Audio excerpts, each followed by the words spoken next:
السلام علیکم ورحمۃ اللہ وبرکاتہ۔ سٹرونگ سیرت میں خوش آمدید۔ اہلا و سہلا و مرحبا بکم فی القناۃ سٹرونگ سیرت اینڈ ویلکم۔ معزز سامعین، گزشتہ ویڈیو میں جہاں میں نے بات ختم کی وہاں سے شروع کرتا ہوں۔ خالد بن ولید رضی اللہ تعالی عنہ تنے تنہا اکیلے میدان میں آئے اور کفار کے لشکر کو للکار کر کہا کہ کوئی ہے مقابلے کے لیے جس کی لڑنے کی خواہش ہو؟ دو دو چار چار ہو کر آؤ اور مجھ سے لڑو۔ مگر کسی نے کوئی جواب نہ دیا اور نہ ہی مقابلے کے لیے سامنے آیا۔ خالد بن ولید رضی اللہ تعالی عنہ نے آخر میں 10 تک کا کہہ دیا کہ تم 10 اکٹھے آؤ اور میں اکیلا لڑوں گا۔ پھر بھی کسی نے کوئی جواب نہ دیا اور سامنے نہ آیا، تو خالد بن ولید رضی اللہ تعالی عنہ نے کہا تف ہے تم پر، میں اکیلا اور تنے تنہا کھڑا ہوں اور آپ میں سے کوئی بھی نہیں آ رہا۔ معزز سامعین، یہاں یہ بات یاد رکھیں کہ اس وقت کفار کے لشکر میں 2 سپہ سالار موجود تھے۔ ایک سپہ سالار دمشق کا موجودہ حاکم اور سپہ سالار جس کا نام تھا اسرائیل، دوسرا سپہ سالار اس کو بادشاہ ہرقل نے بھیجا تھا، اس کا نام تھا کلوس۔ اب یک وقت 2 سپہ سالار موجود ہیں اور کسی کو سامنے آنے کی ہمت نہیں ہے۔ واقعی کہتے ہیں کہ آپ کے اس کلام کو کفار میں سے کوئی سمجھا تھا اور کوئی نہ سمجھا تھا کہ اسرائیل کلوس بن ہنا کے پاس جا کے کہنے لگا، کیا بادشاہ نے تجھے سپہ سالار لشکر نہیں بنایا کہ جاؤ عربوں سے لڑو؟ رعایا کی حفاظت اور شہر کی صیانت اس وقت تیرے ذمے ہے۔ کلوس نے کہا، میرے سے اس بات کا تو زیادہ مستحق ہے، کیونکہ شہر کا پہلا حاکم تو ہی ہے۔ تجھے اس بات کا زعم ہے کہ میں بادشاہ ہرقل کے حکم کے بغیر یہاں سے نہیں نکل سکتا، مگر اب عربوں کے مقابلے کے لیے کیوں تیار نہیں ہوتا؟ اسرائیل نے جواب دیا کہ میرے اور تیرے درمیان یہ معاہدہ اور شرط ہو چکی ہے کہ ایک روز تو مقابلے کے لیے نکلے اور ایک روز میں جاؤں۔ آج تو لڑائی میں جا کر زور آزمائی کر، میں کل کر لوں گا۔ کلوس نے کہا کہ میں پہلے کہہ چکا ہوں کہ اس شہر میں مجھ سے پہلے تو آیا ہے، اس لیے پہلے لڑائی میں بھی تو ہی جا، میں کل کی لڑائی میں حصہ لے لوں گا۔ آخر اس بات میں جھگڑا بڑھ گیا، تو میں ہونے لگی۔ گفتگو نے طول پکڑا۔ لوگوں نے اس بات پر فیصلہ کرنا چاہا کہ دونوں کے نام قرہ ڈالا جائے، جس کا نام قرہ میں نکلے آج مسلمانوں کے مقابلے کو وہی آدمی نکلے گا۔ مگر کلوس نے کہا نہیں، بلکہ بہتر یہ ہے کہ متفقہ طور پر حملہ کریں تاکہ ہماری ہیبت قائم رہے اور آپس میں تفریق نہ کریں۔ اسرائیل نے کہا، مجھے اس سے کچھ مطلب نہیں، جس طرح چاہو کرو۔ کہتے ہیں کلوس کو اس بات کا اندیشہ لاحق ہوا کہ اگر بادشاہ کو ان معاملات کی خبر پہنچ گئی تو اپنی مصاحبت سے علیحدہ کر کے قتل کا حکم دے دے گا، اس لیے قرہ اندازی پر راضی ہو گیا۔ قرہ میں کلوس کا نام نکلا۔ اسرائیل نے کہا کہ میدان میں جیسا کہ سپہ سالار افواج اسلامیہ نے شجاعت دکھلائی ہے، تو بھی اسی طرح دکھلا۔ جس وقت میں مقابلے کو نکلوں گا اس وقت دونوں فریق یہ دیکھ لیں گے کہ ہم دونوں میں سے کون سا زیادہ شاہسوار اور بہادر ہے۔ واقعی کہتے ہیں کہ اسی وقت کلوس نے زرہ پہنی، گھوڑے پر سوار ہوا اور اپنے ساتھیوں سے کہا کہ اپنی تمام توجہ اور قوت میری طرف رکھنا، اگر مجھے مقابلے میں مغلوب دیکھو تو فوراً اعانت کے لیے، مدد کے لیے پہنچ کر حملہ کر کے میری جان بچا لینا۔ تو لوگوں نے کہا کہ تیری باتوں سے تو بزدلی ٹپکتی ہے، شاید ہی تو بچ کر آئے۔ کلوس نے کہا، جس کے مقابلے کے لیے میں جا رہا ہوں وہ ایک بدوی شخص ہے، میری اور اس کی گفتگو اور بول چال میں بہت زیادہ فرق ہے، میں چاہتا ہوں کہ اس سے کچھ کلام کروں۔ احتیاط کرنا بھی ایک مضبوط زرہ پہن لینا ہے، اس لیے اگر ایک آدمی ترجمان کی حیثیت سے میرے ساتھ جائے تو بہت مناسب ہے۔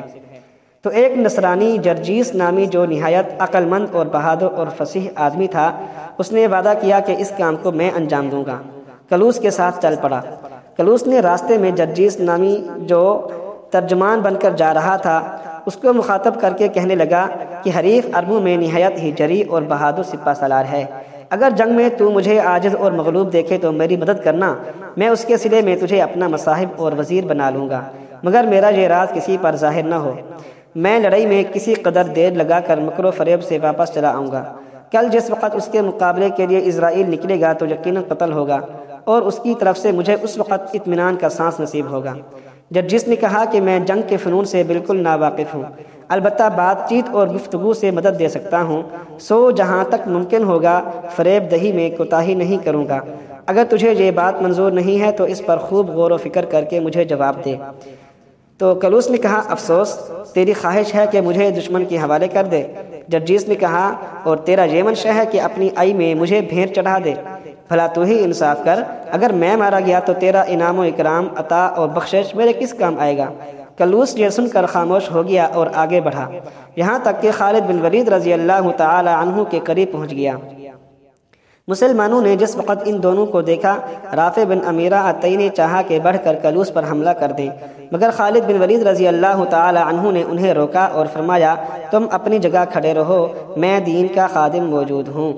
واقعی کہتے ہیں کہ کلوس جس وقت خالد بن ولید رضی اللہ تعالی عنہ کے قریب پہنچا تو اپنے مصاحب جرجیس سے کہنے لگا کہ تو ان سے پوچھ کہ تم کون ہو اور کیا چاہتے ہو، اور انہیں ہمارے سطوت و جبروت سے ڈرا اور کثرت لشکر کی خبر دے کر دھمکا، ان کا اندیہ معلوم کر کہ آخر کیا منشا ہے، چاہتے کیا ہیں مسلمان۔ جرجیس آگے بڑھا اور خالد بن ولید رضی اللہ تعالی عنہ کو مخاطب کر کے کہنے لگا، اے اعرابی، میں تم سے ایک مثال بیان کرتا ہوں، وہ یہ کہ ہماری تمہاری مثال اس آدمی جیسی ہے کہ جس کے پاس بکریوں کا ایک ریوڑ تھا، اس پر اس نے چرانے کے لیے ایک بزدل کم ہمت غیر شکاری کو مقرر کر دیا۔ شیر ریوڑ کی گھات میں لگا اور چرواہے کی کم ہمتی سے فائدہ اٹھا کر روزانہ ایک ایک بکری لے جانے لگا۔ بکریاں ختم ہونے کے قریب ہو گئیں اور شیر کے منہ کو خون لگ چکا تھا اور روز کا عادی ہو گیا تھا۔ مالک کو جس وقت چرواہے کی سستی اور بزدلی کا حال معلوم ہوا تو اس نے اسے موقوف کر کے اس کی جگہ ایک جوان اور بہادر آدمی کو جو تمام رات ریوڑ کے گرد گھومتا تھا اس کو مقرر کر دیا۔ عادت مستمرہ کے مطابق شیر پھر آیا۔ چرواہے نے جو اپنا بھالا اور نیزہ لیے ہوئے طاق میں بیٹھا تھا اچانک شیر پر حملہ کر دیا اور مار ڈالا۔ اس کے بعد بکریوں کے پاس پھر کوئی درندہ آ کر نہیں پھٹکا۔ یہی حال تم لوگوں کا ہے۔ ہم نے تمہارے معاملات میں محض اس لیے سستی سے کام لیا تھا کہ تمہاری قوم نہایت ضعیف اور ننگی بھوکی اور مزدور قوم تھی۔ کھانے کو چینا، جو، زیتون کا تیل، چچوڑنے کو چھواروں کی گٹھلی میسر آتی تھی۔ جس وقت ہمارے علاقے میں آئے ہماری غذائیں کھائیں، ہم پر ہی شیر ہو گئے۔ جرجیس اور خالد بن ولید رضی اللہ تعالی عنہ کی باہمی گفتگو شروع ہوئی تو میں آپ کے سامنے پیش کرتا ہوں۔ بس جہاں تک پہنچنا تھا پہنچ چکے، جرجیس نے کہا، اور جو کچھ کرنا تھا کر گزرے۔ اب بادشاہ نے تمہارے مقابلے کے لیے ایک ایسے آدمی کو روانہ کیا ہے جو کسی طرح انسانوں پر قیاس نہیں کیا جا سکتا اور نہ کبھی کسی مارکے میں بڑے بڑے بہادروں کی پرواہ کر سکتا ہے۔ جس کے متعلق میں تم سے تذکرہ کر رہا ہوں یہ وہی شخص ہے جو میرے برابر کھڑا ہے۔ تمہیں چاہیے کہ اس سے احتراز کرو تاکہ تمہاری حالت اس شیر جیسی نہ ہو جائے جس کو اس نوجوان چرواہے نے مار ڈالا تھا۔ اس نے عذرو شفقت مہربانی سے کچھ گفتگو کرنے کے متعلق مجھے حکم دیا ہے، لہٰذا میں دریافت کرتا ہوں کہ یہاں آنے سے تمہارا منشا اور غرض کیا ہے اور کیا چاہتے ہو تم؟ ایک ایسے دریا میں تیرنے کے لیے آئے ہو جس کی موجیں تھپیڑے مار مار کر غرق کر دیتی ہیں اور اگر اس کا پانی پی لیا جائے تو حلق میں پھنس کر رہ جاتا ہے؟ اگر سپہ سالار لشکر اسلامیہ تم ہی ہو تو اپنے دل اور تمام لشکر سے قبل اس کے کہ یہ شیر تم پر حملہ آور ہو اپنے زبردست چنگل سے تمہیں پھاڑ ڈالے اپنے لشکر سے مشورہ کر لو۔ خالد بن ولید رضی اللہ تعالی عنہ نے جس وقت اس کی یہ چرب بیانی اور فصاحت و بلاغت سن لی تو آپ نے فرمایا، خدا کے دشمن ہم پر مثال کستا ہے، یاد رکھ واللہ لڑائی میں ہم تمہیں ایسا سمجھتے ہیں جیسا شکاری جال میں چڑیوں کو کہ وہ جال میں چاروں طرف پکڑتا پھرے جاتا ہے، نہ ان کی کثرت سے گھبراتا ہے نہ قبضے سے کسی کو چھوڑتا ہے۔ ہمارے شہد اور قحط کے متعلق جو تو نے بیان کیا یہ واقعی سچ ہے، مگر باری تعالی جل مجدہ نے اب اسے بہتر بدل سے بدل دیا ہے۔ چینا کی بجائے گیہوں، میوہ جات، گھی اور شہد عطا فرمایا ہے۔ یہ ملک ہمارا ہے، ہمارے رب نے ہمیں بخشا ہے اور اس کا وعدہ اپنے رسول صلی اللہ علیہ وسلم کی زبان سے کیا ہے۔ باقی تیرا یہ کہنا کہ کیا چاہتے ہو، سو ہم تین باتوں کے خواہش مند ہیں۔ اسلام قبول کر لو، نہیں تو جزیہ عطا کرو، نہیں تو جنگ، تا وقت احکم الحاکمین جو خیر الحاکمین ہے کوئی مختتم فیصلہ نہ کر دیں۔ رہا یہ امر کہ یہ بد کردار شخص ایسا ہے اور ویسا ہے تو یاد رکھ ہمارے نزدیک ذلیل سے ذلیل اور مردار سے بدتر مردار شخص ہے یہ۔ اگر یہ سلطنت کا رکن اور پیش ہے تو ہم اسلام کے خادم اور رکن ہیں۔ تدمر، عراقہ، حوارن، بخنا اور بصرہ کے مالک اور بادشاہ ہیں ہم، اور میرا نام خالد بن ولید ہے۔ جس وقت جرجیس نے آپ کا کلام بلاغت نظام سنا تو چہرہ بدل گیا اور لڑکھڑا کر پیچھے ہٹ آیا۔ کلوس نے یہ دیکھ کر کہا کہ سخت افسوس ہے کہ تو نے اول تو شیر کی طرح حملہ کیا اور پھر خوف زدہ ہو کر پیچھے لوٹ آیا۔ جرجیس نے جواب دیا کہ مجھے اپنے دین کی قسم، میں اسے اوباش آدمیوں میں سے سمجھتا تھا، یہ معلوم نہیں تھا کہ یہ ایک حملہ آور میڈھا اور بھجن کر دینے والا شاہ سوار ہے۔ یہ ایک ایسی قوم کا سردار اور حاکم ہے جس نے دنیا کو شر سے بھر دیا، اس لیے تو ہی اس پر پہل اور استقدام کر کے اپنی بہادری کے جوہر دکھلا۔ کلوس نے جس وقت خالد بن ولید رضی اللہ تعالی عنہ کا نام سنا، اپنی زین پر اس پتے کی طرح جو تیز ہوا میں ہلتا ہے تھر تھر کانپنے لگا اور جرجیس سے کہا کہ اس سے کہو لڑائی کل پر موقوف رکھی جائے۔ اللہ اکبر۔ جرجیس نے کہا میں کہہ دیتا ہوں، مگر مجھے یقین نہیں کہ اسے منظور کر لیں گے۔ اس کے بعد جرجیس نے آپ کی طرف دیکھ کر کہا، اے اپنی قوم کے سردار، میرا ساتھی کہتا ہے کہ ان سے کہو یہ اپنے لشکر میں لوٹ کر اپنے آدمیوں سے مشورہ کر لیں۔ آپ نے فرمایا بے وقوف، مجھے دھوکہ دینا چاہتا ہے، حالانکہ میں لڑائی کی جڑ اور فن جنگ کی جان ہوں، میرے سے جان بچا کر بھاگ جانا بہت مشکل ہے۔ اس کے بعد آپ نے نیزہ سنبھالا اور اس کا رخ جرجیس کی طرف کیا تو جرجیس کی زبان بند ہو گئی اور بے ساختہ بھاگا۔ آپ نے جس وقت اسے بھاگتے دیکھا تو کلوس کو جنگ کے لیے آواز دی اور حملہ کر دیا۔ کلوس پیچھے ہٹتا ہٹتا اپنے لشکر کے قریب پہنچ گیا، آخر آپ نے دبا لیا۔ کلوس نے بھی مجبوراً جوابی حملہ کیا اور اب حریفوں میں نیزہ بازی شروع ہوئی، جس کی چنگاریاں آگ کے شعلوں سے بھی زیادہ بھڑک رہی تھیں۔ این لڑائی میں کلوس نے چاہا کہ بھاگ پڑوں، آپ سمجھ گئے، گھوڑے کو مہمت کیا، باغ سے باغ ملا دی اور اس کے قریب پہنچ کر اس کے نیزے کو بیکار کر دیا۔ بھاگ پڑوں، پھر ایک چھوٹے نیزے کو دائیں سے بائیں طرف گھما کر حلق کے اوپر نہایت شدت سے مارا اور لا حول ولا قوت الا باللہ العلی العظیم پڑھ کر اپنی طرف کھینچ کر زین سے اٹھا لیا۔ اللہ اکبر۔ مسلمانوں نے جس وقت آپ کی یہ بہادری اور شجاعت دیکھی تو زور زور سے تکبیروں کی آواز بلند کی، مشرکین کے دل کانپ اٹھے۔ بہادران اسلام خالد بن ولید رضی اللہ تعالی عنہ کی طرف دوڑے۔ آپ کے قریب پہنچے تو خالد بن ولید رضی اللہ تعالی عنہ نے کلوس کو ان کے حوالے کیا اور فرمایا کہ اس کی مشقیں مضبوط کس دو۔ کلوس خود ہی خود کچھ بڑبڑا رہا تھا۔ مسلمانوں نے رماس والی بصرہ کو بلا کر دریافت کیا کہ یہ کیا بکتا ہے، تو رماس نے کہا یہ کہتا ہے کہ مجھے کیوں باندھتے ہو، میں تو خود جو تمہارے سردار اور سپہ سالار نے کہا تھا ماننے کے لیے تیار ہوں۔ کیا تم جزیہ اور مال نہیں مانگتے تھے؟ میں تو تمہاری خواہش کا پورا کرنے والا اور جو کچھ طلب کرتے ہو اس کا ادا کرنے والا ہوں۔ خالد بن ولید رضی اللہ تعالی عنہ کو اس گفتگو کے متعلق اطلاع دی گئی تو آپ نے فرمایا مجھے ایسا معلوم ہوتا ہے کہ یہ سرداران قوم میں سے ہے، اس لیے اسے مضبوط باندھے رکھو۔ اس کے بعد آپ اپنے گھوڑے سے اتر کر شہری یعنی اس گھوڑے پر جو آپ کو حاکم تدمر نے ہدیے میں دیا تھا سوار ہوئے اور ارادہ کیا کہ رومیوں پر حملہ کر دیں، مگر زرار بن ازور رضی اللہ تعالی عنہ نے عرض کیا کہ آپ اس رومی سردار کے ساتھ مقابلے کرنے میں تھک چکے ہیں، آپ آرام فرمائیں اور مجھے جنگ میں جانے کی اجازت دے دیں۔ آپ نے فرمایا راحت اور آرام عالم آخرت کے لیے ہے، آج جو آدمی جتنی محنت کرے گا کل قیامت میں اتنا ہی آرام پائے گا۔ یہ کہہ کر آپ نے فرمایا خدا حافظ اور پھر میدان جنگ کی طرف چل دیے۔ کلوس نے چلا کر آپ کو آواز دی اور کہا کہ آپ کو اپنے نبی کی قسم آپ ذرا یہاں تشریف لائیں، مجھے چند باتیں عرض کرنی ہیں۔ مسلمانوں نے بآواز بلند آپ کو پکار کر کلوس کے چیخنے کے متعلق کہا۔ آپ پلٹ آئے، رماس سے پوچھا کہ یہ کیا چاہتا ہے۔ رماس نے کچھ دیر اس سے باتیں کی، پھر آپ سے مخاطب ہو کر کہا کہ یہ کافر کہتا ہے کہ میں بادشاہ کا مصاحب ہوں، مجھے بادشاہ ہرقل نے 5000 سوار دے کر تمہارے مقابلے کو روانہ کیا تھا۔ یہاں پہنچ کر اسرائیل جو والی دمشق سے میری مخاصمت جھگڑا ہو گیا اور یوں واقعہ پیش آیا اور ساری بات بتا دی۔ اب آپ نے مجھے گرفتار کر لیا۔ آپ کو اپنے دین کی قسم اگر وہ آپ کے مقابلے کے لیے نکلے تو اسے زندہ نہ چھوڑنا، اور اگر مقابلے پر نہ آئے تو خود اس سے جنگ کی خواہش کر کے اسے قتل کر دینا۔ وہ چونکہ اپنی قوم کا سردار ہے، اگر آپ نے اسے قتل کر دیا تو بس پھر آپ دمشق کے مالک اور میں آپ کا پورا ساتھ دوں گا۔ کیا آپ ایسا کریں گے؟ تو خالد بن ولید رضی اللہ تعالی عنہ نے فرمایا کہ رماس اس سے کہہ دو کہ وہی کیا کوئی بھی شخص اللہ تعالیٰ کے ساتھ شرک کرے گا میں اس کو ختم کر دوں گا۔ یہ کہہ کر خالد بن ولید رضی اللہ تعالی عنہ جس وقت میدان کی طرف بڑھ رہے تھے تو اشعار پڑھتے ہوئے جا رہے تھے۔ ترجمہ: اے مولا، آپ کے لیے ہر نعمت پر تعریف ہے، اور اے نعمتوں کے دینے والے، آپ نے جو بخشا اس کا شکر ہے۔ کفر اور ظلمت کے بعد آپ نے ہم پر احسان فرمایا، شک اور ظلم کی تاریکی سے ہم کو نکال دیا۔ محمد صلی اللہ علیہ وسلم کے طفیل آپ نے ہمیں نجات دی اور جو تہمتیں ہم میں تھیں جدا کر دی، عزت، نصرت اور ہدایت کے ساتھ ہماری تائید کی اور ہم کو خیر امم کے لقب کے ساتھ مشرف فرمایا۔ ہمارا جو کچھ ارادہ ہے یا الہی اسے پورا کر دیجئے اور مشرکین کو جلدی عذاب کا مزہ چکھا دیجئے۔ واقعی رحمہ اللہ فرماتے ہیں کہ جس وقت جرجیس خالد بن ولید رضی اللہ تعالی عنہ کے خوف سے بھاگ کر رومیوں کے پاس پہنچا تو تھر تھر کانپ رہا تھا۔ لوگوں نے اس سے پوچھا کیا تجھے کس نے کہا یا اور تیرے پیچھے ایسی کیا چیز دوڑی آ رہی ہے کہ تو اس قدر پریشان ہے؟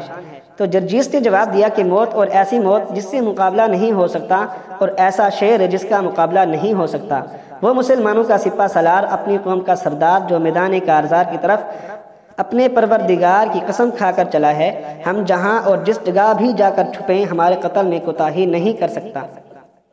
میں نے بہت کوشش کی اور دوڑ دھوپ کر کے جان بچا لایا ہوں۔ بہتر یہی ہے کہ قبل اس کے کہ وہ اپنی فوج کے ساتھ ہم پر حملہ آور ہو، ہم اس سے صلح کر لیں۔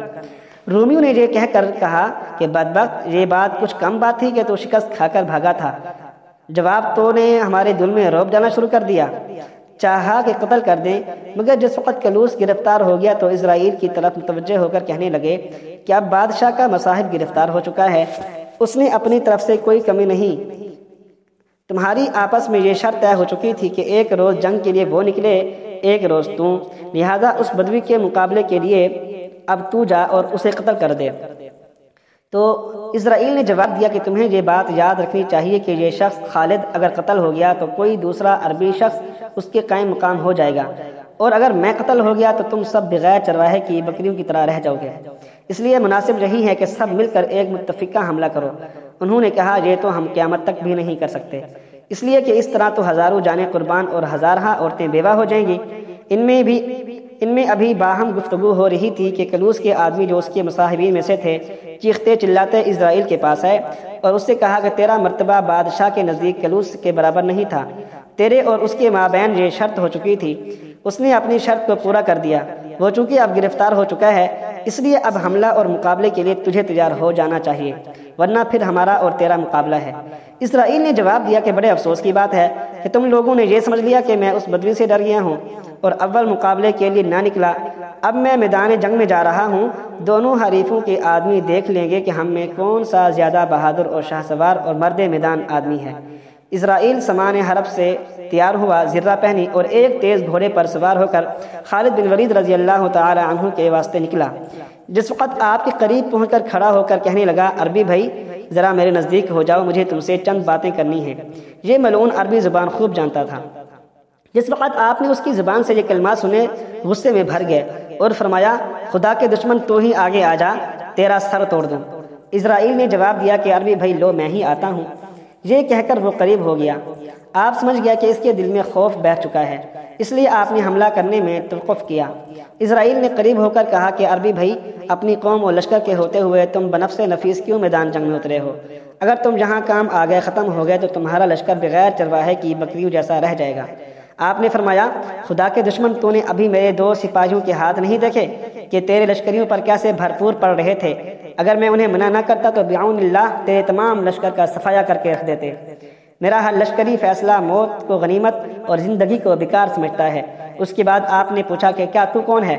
تو اس نے جواب دیا کہ کیا تم نے میرا نام نہیں سنا؟ میں سواروں کا شاہ سوار، ترکی چیز اور جرامقہ فوج کو موت کے گھاٹ اتارنے والا آدمی ہوں۔ آپ نے فرمایا، اور تیرا نام کیا ہے؟ تو اس نے کہا، ملک الموت کے ہم نام، میرا نام اسرائیل ہے۔ یہ سن کر آپ خوب ہنسے اور فرمایا، خدا کے دشمن تیرا ہم نام تیرا مشتاق ہے تاکہ وہ تجھے دوزخ تک پہنچا دے، اس لیے یاد کر رہا ہے۔ اس نے پوچھا، تمہیں تمہارے دین کی قسم یہ فرمائے کہ تم نے کلوس کے ساتھ کیا کیا؟ آپ نے فرمایا کہ وہ سامنے مشکی کے ساتھ بندھا بیٹھا ہے، اس کو ہم نے گرفتار کیا ہوا ہے۔ اس نے کہا، وہ اس قوم میں ایک آفت کا پرکالا تھا، اس کو قتل کرنے سے کس نے منع کیا؟ آپ نے فرمایا، میں اس وجہ سے رک گیا تھا کہ دونوں کو اکٹھا ہی قتل کر دوں گا۔ اسرائیل نے کہا کہ آیا یہ ممکن ہے کہ 1000 مشقال سونا، 10 ریشمی جوڑا اور 5 گھوڑے مجھ سے لے کر اسے قتل کر کے اس کا سر مجھے دے دو؟ آپ نے فرمایا، یہ تو اس کے خون کا عوض ہے، اپنی قتل کرے کیا دے گا؟ یہ سن کر اسرائیل آگ بگولا ہو گیا اور کہا، بتلاؤ کیا لوگے؟ آپ نے فرمایا، ذلت خواری کی حالت میں تیرا جزیہ خود تیرا سر ہوگا۔ اسرائیل نے کہا، عربی بھائی جتنی ہم تمہاری عزت و تکریم کرتے ہیں اتنی ہی تم ہماری توہین اور تذلیل کے در پہ ہو اور چرب زبانی زیادہ کرتے جاتے ہو۔ اب سنبھلو، میں حملہ کرتا ہوں۔ آپ یہ سن کر شعلہ جوالہ کی طرح بھڑکے اور حملہ کر دیا۔ اسرائیل بھی حملہ روکتا ہوا آگے بڑھا۔ دیر تک دونوں حریف لڑتے رہے۔ اسرائیل ایک ایسا جزل تھا جس کی بہادری اور شجاعت کے کارنامے شام کے بچے کی زبان پر جاری تھے۔ اس نے خالد بن ولید رضی اللہ تعالی عنہ سے کہا کہ مجھے اپنے دین کی قسم، اگر میں تمہیں گرفتار کرنا چاہوں تو کر سکتا ہوں، لیکن ازرو شفقت اور ہمدردی میرا ارادہ ہے کہ میں تم سے نیز تمہارے لشکر سے صلح کر لوں۔ بہتر یہی ہے کہ تم خود میرے قید میں آ جاؤ اور لوگ دیکھ لیں کہ میں نے تمہیں گرفتار کر لیا ہے۔ اس کے بعد میں تمہیں اس شرط پر رہا کر دوں گا کہ تم یہاں سے چلے جاؤ اور جتنے ممالک تم نے فتح کیے ہیں انہیں ہمارے کے حوالے کر دو۔ واہ کیا بات ہے! آپ نے فرمایا، دشمن خدا ہم سے ایسی توقع اور امید رکھتا ہے، باوجود ہے کہ ہماری جماعت وہ جماعت ہے کہ جس نے تدمر، حوران، بخنا اور بصرہ کو فتح کر لیا، اور ہمارا لشکر وہ لشکر ہے جس نے جنت کے بدلے اپنی جانوں کو خدا کے ہاتھ فروخت کر دیا، اور فوج وہ فوج ہے جس نے دار فنا پر دار بقا کو اختیار اور دنیا پر آخرت کو ترجیح دے دی ہے۔ تجھے ابھی معلوم ہو جاتا ہے ہم دونوں میں سے کون سا اپنے مد مقابل پر فتح ہو پاتا ہے اور اس کے ممالک کو فتح کر کے اپنی حکمرانی کا سکہ جماتا ہے۔ یہ کہہ کر آپ نے پہلے سے زیادہ شجاعت دکھلائی، شدت کے ساتھ حملہ کیا، جنگ کے فنون کے وہ جوہر دکھلائے کہ دشمن کے چھکے چھوٹ گئے اور ہمادانی، گرفتاری اور اسیری کے دعوے کی بجائے ندامت اور انفعال کا پسینہ آ گیا، اور خوشامد کے لہجے میں یہ کہتا ہے کہ نبی کے عربی بھائی آپ مذاق کیوں کرتے ہو؟ آپ نے فرمایا میری دل لگی اور مذاق تلوار کی ضرب ہے تاکہ اس کی وجہ سے میرا رب مجھ سے خوش ہو جائے۔ لے ہوشیار ہو، میں پھر وار کرتا ہوں۔ یہ کہہ کر تلوار چمکی، بڑھی، مگر ہاتھ اوچھا پڑا اور دشمن اس وار سے بچ گیا۔ آپ کے دبدبہ اور سولت سے حریف کانپ اٹھا اور سمجھ گیا کہ مقابل پر فتح پانا لوہے کے چنے چبانے جیسا ہے۔ یہ سوچ کر وہ بھاگا اور آپ نے اس کا تعاقب کیا۔ یقیناً آپ کو ویڈیو پسند آئی ہوگی، لائک کر دیجئے، شیئر کر دیجئے۔